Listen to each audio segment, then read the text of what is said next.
Well, we got the sky all purdied up. Pretty much the way we want it. I don't know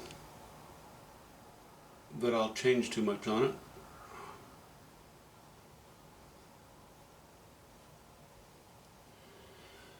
And we're just kind of getting these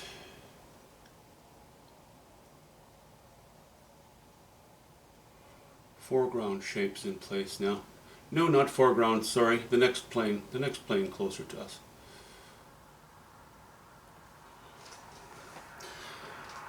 Whereas I've only used cobalt blue in the sky, I'm using only ultramarine blue in the next layer down.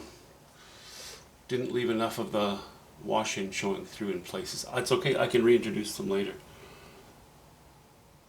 I'm just setting things in place.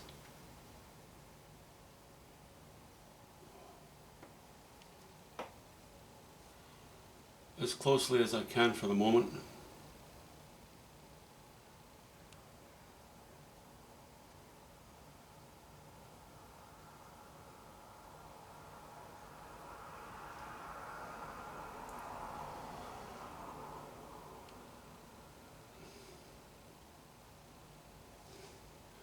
The nice thing about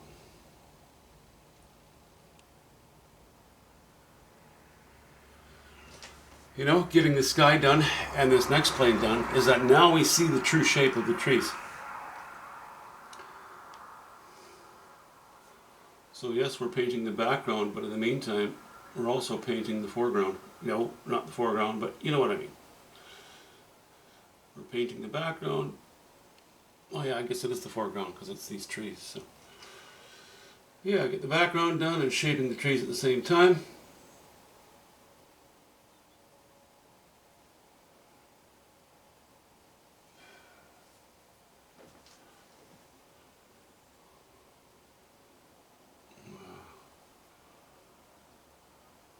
I'm doing the same thing now. I'm not leaving any of these darker lines in, and I need to when I get closer to the trees. Not much, just a little.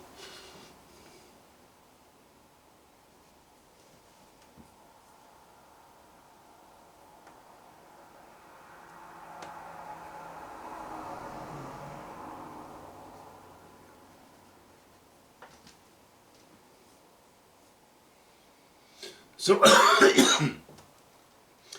excuse me. So yeah, I'm using ultramarine blue as my blue, and alizarin crimson, and a bit of white for the time being. Once it's all painted in, I'll probably go over the odd spot and put just a very subtle highlights on various trees. And I may even warm up some of the colors as I get down low. I might add a little bit of yellow ochre just to warm up that purple.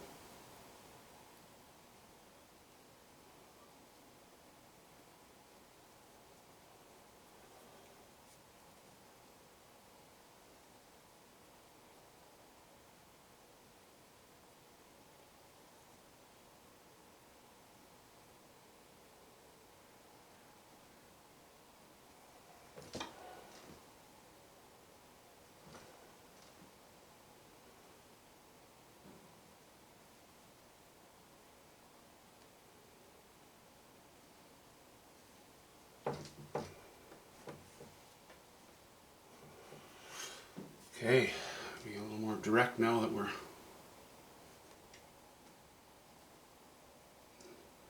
That's awfully square, isn't it? There, that's a little better.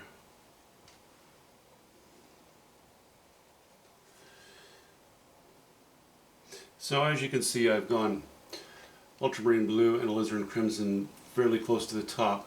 In the odd spot, I've lightened it up. I've added a little more white. As we work our way down, I'm going slightly more pink, slightly redder in the purples. Having a little more light shine through. Oops, what am I doing? I'm talking, I'm not paying attention.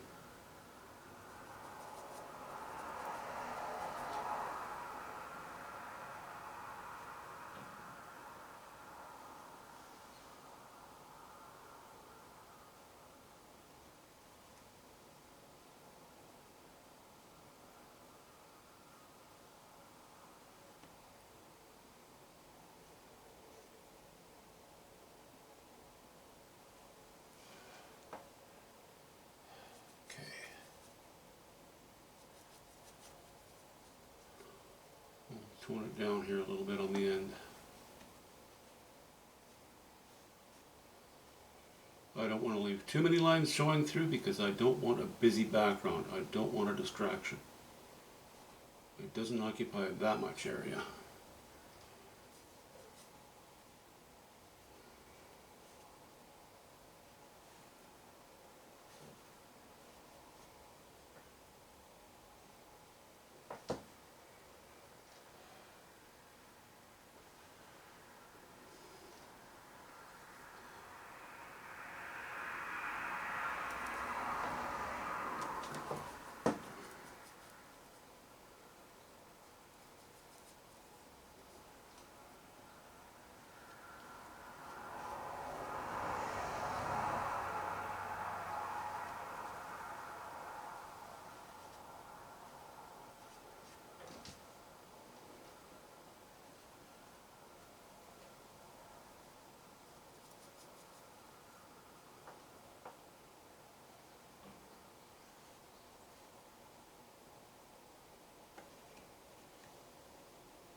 Okay.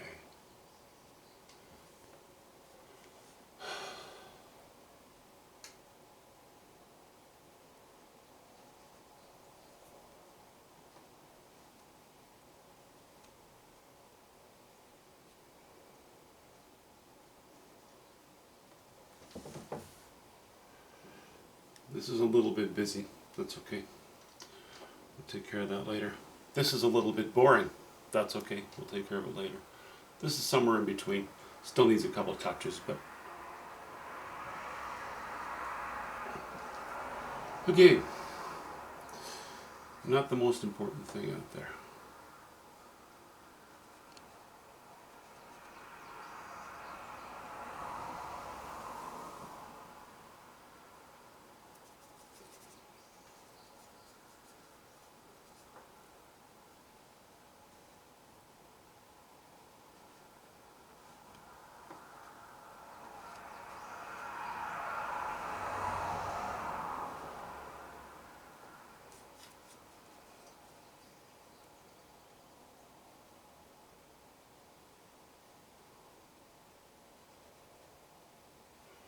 I was asked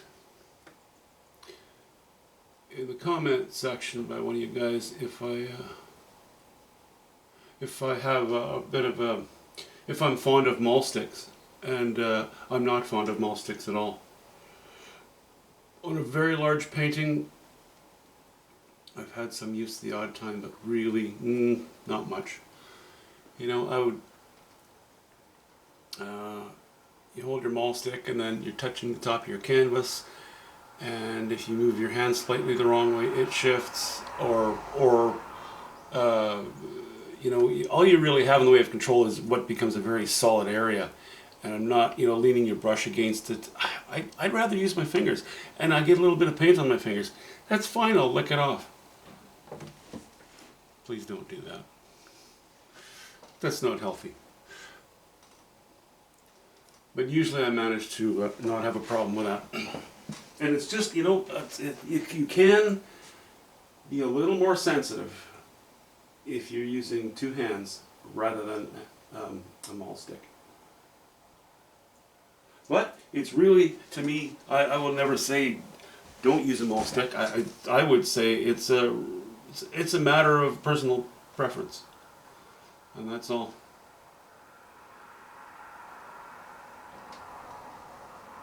Okay. Yeah, this is a bit busy.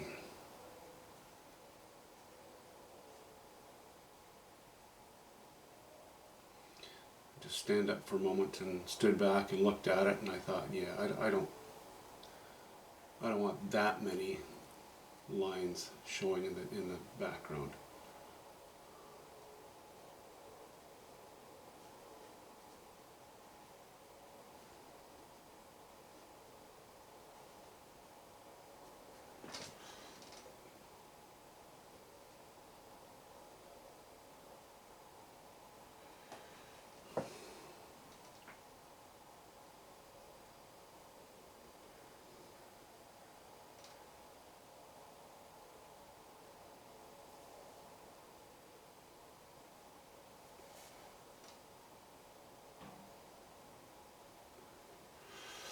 Alright. Maybe we will save revisiting that for another time. Let's work our way forward. I'm not sure I'm going to jump in the trees just yet. Because I have all this to design, this foreground yet. Okay, now I'm swinging my hand around and you can't see anything. I have this foreground to work on, and I think I need to decide now what I want to do, if it's going to be quite rocky or grassy. I always love my rocks, so more than likely we'll have some kind of rock structure there. Or a combination of the two. But now the trees are well defined. You can see what's there.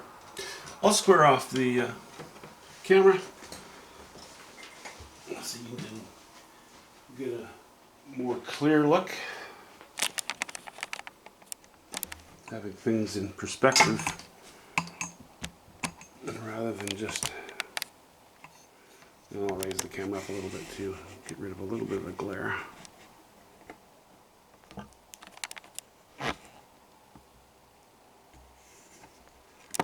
That's still quite glary. Get onto larger paintings, it's a bit difficult with the camera to have it look clear. If I had a 10-foot ceiling in here, it would be easier. More diffusion of light. There, now you can see we're really looking down at it. Alright, I'm happy with the sky. Light's pretty diffuse in the sky. There is some form to the cloud, but not a ton. Yeah, I'm going to vary the colors a little bit more and the values a little bit more in that next tier on the way down towards the foreground. Now that I'm standing back and looking at it, it could use a little more variety. I don't want to get too carried away. I want to keep it fairly simple. But that's it so far. See you soon.